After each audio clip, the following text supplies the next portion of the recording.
Assalamualaikum warahmatullahi wabarakatuh.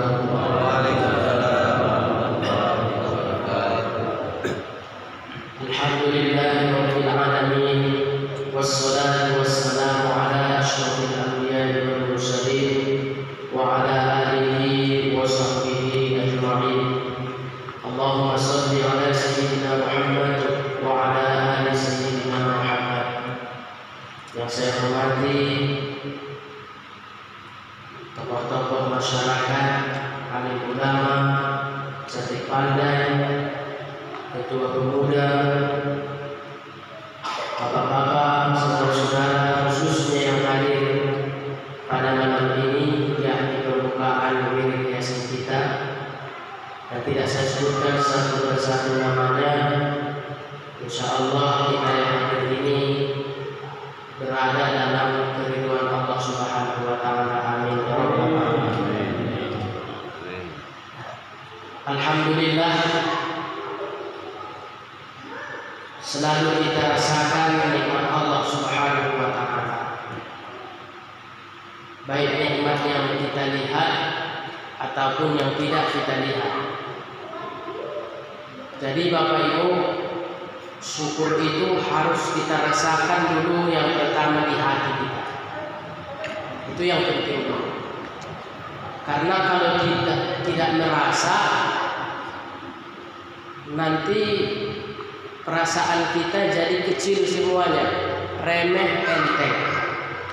Tapi kalau kita sudah merasa, maka kita tak lepas dari rahmat dan karunia Allah Subhanahu wa taala. Tadi saya lihat kitab Lisanul Arab. Kitab Lisanul Arab itu kamus besar berbahasa Arab, bukan bahasa Indonesia ya. Kalau kita merujuk arti tafsir, arti Quran, kesanalah kita rujuk, itu salah satu rujukannya. Tadi saya tengok arti syukur itu dibuatnya di sana, irfanul ihsan wa nasruhu. Nah, itu dibuatnya. Merasakan kebaikan Allah dan mencoba mengaplikasikannya dalam kehidupan. Nah, itulah syukur itu. Karena pada hari ini Bapak Ibu, banyak orang setelah diberi Allah nikmat tak merasa dia Pak. Ini jadi masalah. Sama dengan sehat kita ini Pak. Coba sakit perut kan biasa kita dengar. Sekarang kita sehat. Tiba-tiba kalau sakit perut atau pilek lah kita Pak 1 minggu, ya Allah baru terasa rupanya nikmat Allah kesehatan itu. Jadi harus kita rasakan dulu kebaikan Allah itu. Jadi kebaikan Allah Bapak Ibu tidak bisa kita hitung. Tidak bisa kita hitung. Memang Allah itu sangat baik kepada kita. Kemudian setelah kita rasakan, baru wanasru, kita aplikasikanlah kebaikan Allah itu dalam kehidupan ini. Kalau Allah berbuat baik dengan kita, maka perlakukan pula lah hambanya ini dengan baik. Karena manusia ini cerminan daripada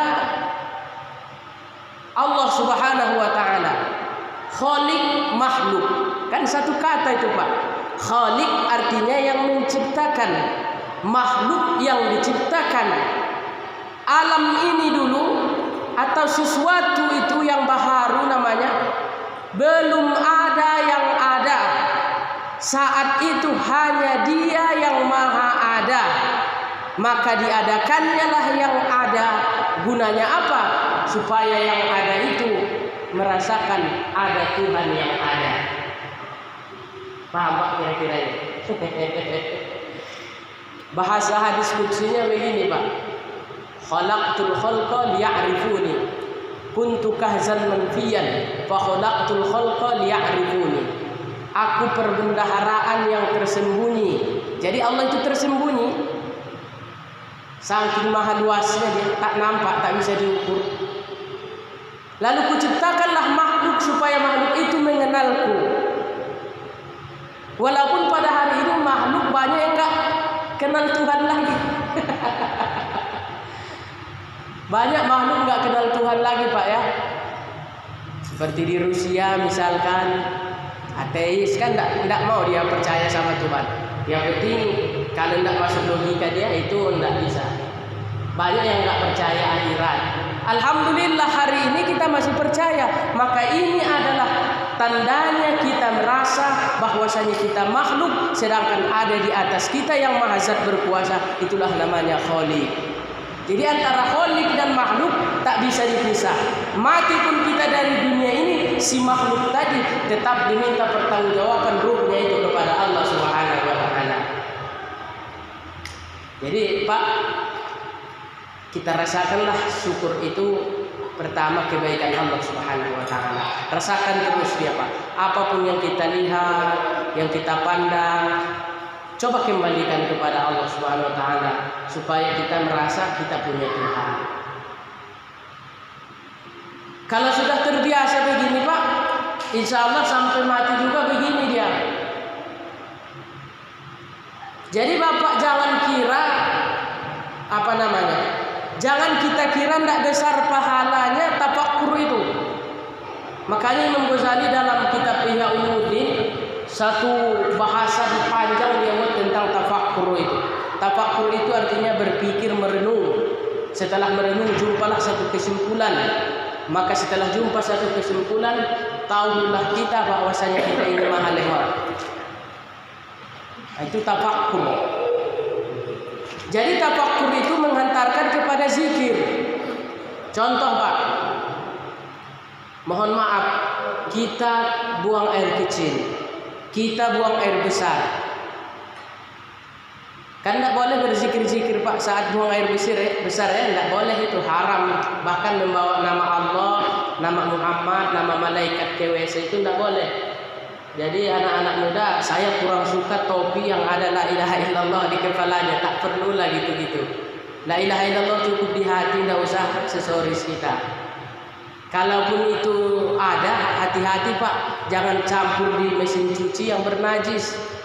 Atau jangan sampai terbawa ke toilet kan. Tren anak sekarang kan gitu Pak, la ilaha illallah di topinya itu. Hati-hati jangan kena najis. Ya Pak ya. Jadi di saat kita di kamar mandi, tidak boleh kita berzikir, yang boleh cuma di hati.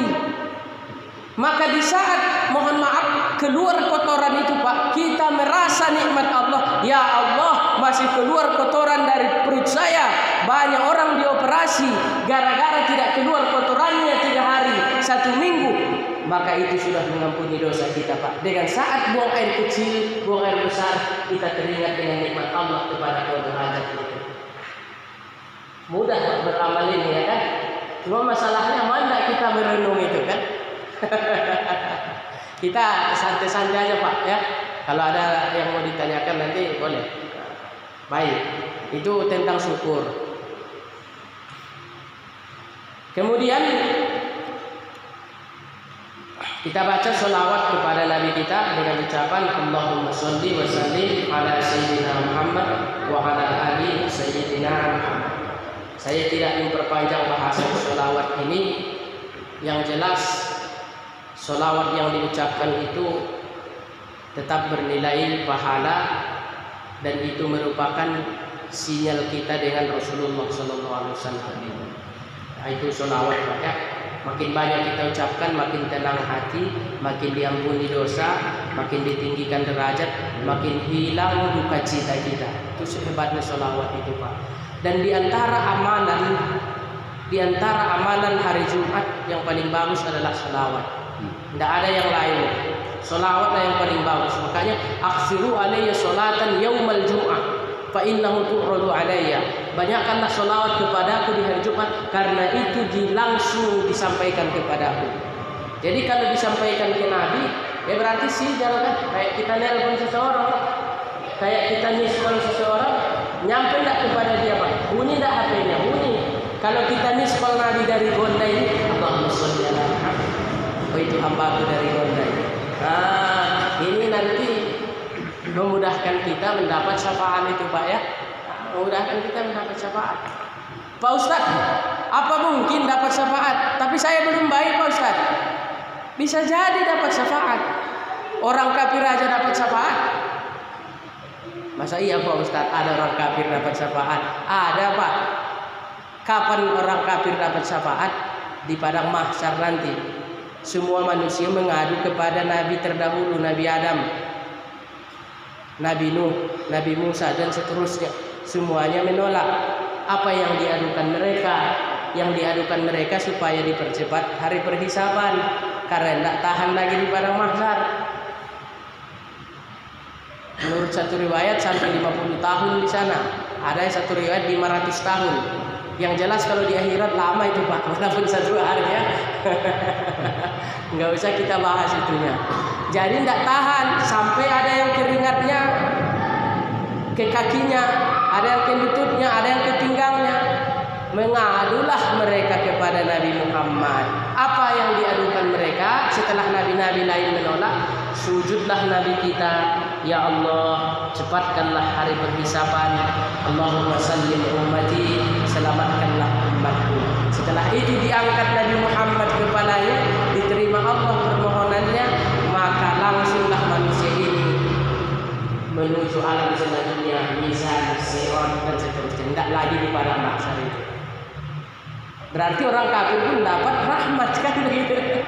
Tapi di situ saja, habis itu tidak ada lagi. Yang kafir tetap masuk neraka, itu keyakinan kita. Tidak ada orang kafir masuk surga, walaupun dia orang baik. Karena kuncinya adalah yakin dulu Pak, ya, yakin dulu. Walaupun dia nyumbang ke masjid. Cuma kalau dia udah Islam, ada satu pendapat kebaikannya yang dulu tetap dituliskan. Ada begitu pendapat Pak, kebaikan yang dulu tetap dituliskan. Ini. Jadi inilah pentingnya Pak kita miskol Rasulullah dengan sholawat ini ya. Sering-seringlah Pak sholawat. Tidak apa-apa itu, sambil manen, sambil kerja. Dan sholawat ini cuma di kamar mandi yang haram. Selainnya boleh, mau di mana. Cuma di kamar mandi. Tapi Pak Ustaz saya lagi junub Pak Ustaz, boleh dibaca sholawat walaupun junub. Paling hukumnya makruh, tidak sampai haram. Tapi kalau Quran tidak boleh dibaca. Qul huwallahu ahad katanya, dia belum mandi wajib, tidak boleh, berdosa. Tapi kalau sholawat tidak berdosa, makruh saja Pak ya. Nah itu hebatnya sholawat itu Pak, luar biasa. Baik, untuk kesempatan ini mungkin saya ulas sedikit karena Ustaz masih jauh lagi dan mulainya pun sudah jam 9. Kita ulas sedikit tentang surat Wal Asri Pak. Saya yakin sudah sering ini disampaikan Ustaz. Cuma saya buat dengan pendekatan tafsir. Saya bawa tafsirnya langsung. Mudah-mudahan nanti ini jadi bahan diskusi bagi kita serta bertambah ilmu kita dan bisa kita amalkan Pak ya. Bismillahirrahmanirrahim. Kita baca ayat pertama. Wal Asri. Wal Asri. Ini namanya dalam tafsir qasam. Apa itu Pak Ustaz qasam? Sumpah. Jadi Tuhan boleh bersumpah dengan nama selain dia boleh. Namanya aja Tuhan kan. Demi matahari. Kalau Tuhan boleh. Tapi kalau manusia tidak boleh bersumpah selain nama Allah. Pamannya dibilangnya demi hantu atau demi ini. Anda boleh bersumpah manusia selain pakai nama Allah. Jadi wal asri, Allah bersumpah di sini Pak demi masa. Wal asri ini ada yang mengartikan di sini adalah seperti tafsir Ibnu Abbas dan jumhur ulama itu diartikan waktu asar. Berarti kita artikan demi waktu asar. Karena sumpah Tuhan itu Bapak ada wal fajri demi waktu fajar. Apalagi was-subuhi demi waktu subuh. Wat duha demi waktu duha. Wal lail demi waktu malam. Banyak itu sumpah-sumpah itu di Quran. Wat tini demi buah tin. Waz zaitun demi buah zaitun. Jadi kalau Allah bersumpah Bapak Ibu Kalau Allah bersumpah, berarti ada sesuatu yang ditekankan Allah di situ, Pak. Kenapa Allah bersumpah demi masa? Kenapa Allah bersumpah demi waktu asar ini? Wal asri, mengindikasikanlah kepada kita manusia ini, hai manusia, hati-hatilah dalam menggunakan waktu. Dahri, itulah waktu, Pak. Dan Allah itu bukan masa, Allah itu bukan waktu, Allah itu tidak bisa diliputi waktu. Dialah yang menjadikan waktu. Namun kenapa dia bersumpah demi waktu? Supaya manusia ingat waktunya di dunia ini. Karena waktu di dunia ini, Bapak Ibu yang dimuliakan Allah Subhanahu wa taala, tidak terasa akan habis. Baru perasaan kita nikah, rupanya udah punya cucu. Udah punya cucu juga, perasaan kita masih muda. Memang begitulah sifat manusia ini, Pak. Begitu, Pak, sifat manusia ini, siapapun orangnya. Maka cuma dua yang bertambah kalau makin tua seseorang, Pak. Apa yang bertambah itu? Angan-angan. Bertambah itu. Yang kedua, cintanya kepada harta tetap bertambah itu. Jadi jangan kita kira, Pak, orang tua kita tidak ingat dia kebun sawitnya itu, nanti masih ingat dia itu. Ini belum mati saya sudah kalian bagi-bagi, katanya, nangis dia itu kalau disinggung harta. Memang itulah manusia. Kapan manusia itu tidak cinta harta? Apabila mulutnya sudah disumbat tanah di liang lahat. Selesainya di situ, Pak. Itu memang naluri manusia. Tapi bagaimana kita mengatur ini? Inilah wal asri tadi, Pak. Masa muda kemana kita buat? Akan begitu. Ditanya nanti tuh, masa muda kemana kita buat? Makanya Bapak Ibu yang dimuliakan Allah, sebelum 40 kita usahakanlah berangsur-angsur kembali ke jalan Allah Subhanahu wa taala. Tidak ada kita yang tidak berdosa, tidak ada kita, Pak, yang tidak salah. Tapi marilah kita bermuhasabah. Makin tua kita akan menjumpai Allah Subhanahu wa taala. Kiranya adalah yang kita bawa. Nah, ini wal asri ini, Pak, sebenarnya. Kemudian kalau kita artikan waktu asar boleh juga. Karena ini tafsir daripada Aisyah. Apa kata Aisyah? Hafidu ala sholawati was sholatil wusta, ai sholatul asri. Jagalah sholat-sholat yang 5 waktu dan sholat wusta. Apa itu sholat wusta? Itulah sholat asar. Dia di tengah, makanya disebut wusta. Wusta itu artinya tengah. Sholat asar. Semua sholat, Pak, yang 5 waktu itu ada fadilah-fadilah tersendirinya. Tidak usah saya bahas lagi hadis-hadisnya satu-satu. Yang jelas sama-sama ada. Cuma di sini sholat asar ini disebut dengan sholat wusta. Sholat wusta. Kenapa? Karena sholat asar inilah diantara sholat 5 waktu yang paling bagus. Selain Jumat, Pak, ya. Yang 5 waktu maksud saya. Kalau Jumat kan ganti zuhur. Cuma dia kalau Jumat itu khusus 1 hari.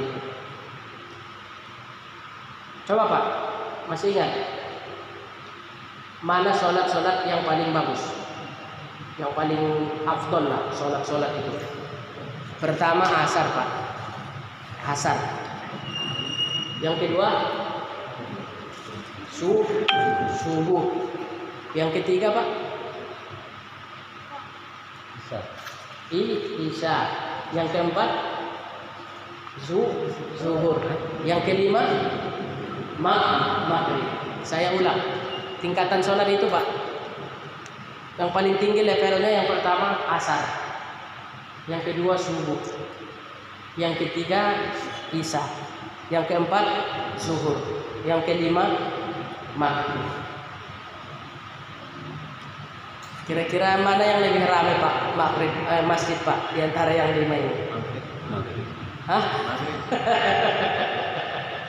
Berarti sisa-sisa waktu kita lah sama Tuhan ya. Nah, pulang kerja udah bersih badan, santai-santai nunggu makan malam, sholat lah ke masjid. Tapi lagi di pasar lupa, ya kan? Apalagi subuh. Inilah tantangan itu Pak, kan? Inilah tantangannya. Kebaikan itu berat tantangannya Pak. Tadi kan udah bincang-bincang sama Pak Ketua kita juga, Pak Dores. Inilah Ustaz, kalau pengajian sedikit yang datang kan. Di tempat saya pun begitu, jangankan di sini juga. Di tempat saya pun begitu Pak. Udah dibuat tiap hari pengajian. Nah, artinya Pak, Allah itu ingin menguji kita, maukah kita? Tapi kalau yang jahat itu tak perlu diundang, rame ya Pak ya. Apalagi ada banyak artisnya ya kan, gratis makan. Besok Pak, jangan bakwan aja dibuat ya. Bila perlu undang juga makan, asalkan dia mau ngaji. Enggak apa-apa itu, enggak apa-apa. Iya, enggak apa-apa Pak. Ini saya sampaikan satu pendapat ya. Boleh diamalkan, boleh tidak. Di kitab Bughyatul Mustarsyidin. Ini terlepas dari hukum rokok nih Pak ya. Saya orang yang memakruhkan rokok. Saya bukan haram bagi saya dan saya tidak perokok. Katanya Pak, at-tadakhin namanya itu kalau dalam bahasa Arab. Kalau memang gara-gara rokok baru mau ramai masjid, boleh uang kas dibuat beli rokok asalkan mau berjamaah. Boleh di kitab Bughyatul Mustarsyidin ada itu. Boleh diamalkan, boleh tidak ya. Saya Pak kan ada ikut juga MDI, rupanya di Masjid Al-Muhajirin. Al-Muhajirin di Kerinci, bagian RAPP juga itu. Orang itu rupanya Pak setiap hari Jumat ada sedekah berkah namanya. Rupanya siapa yang mau makan minum di situ ada nasinya. Ada nasinya Pak, ditambah masyarakat yang bersedekah.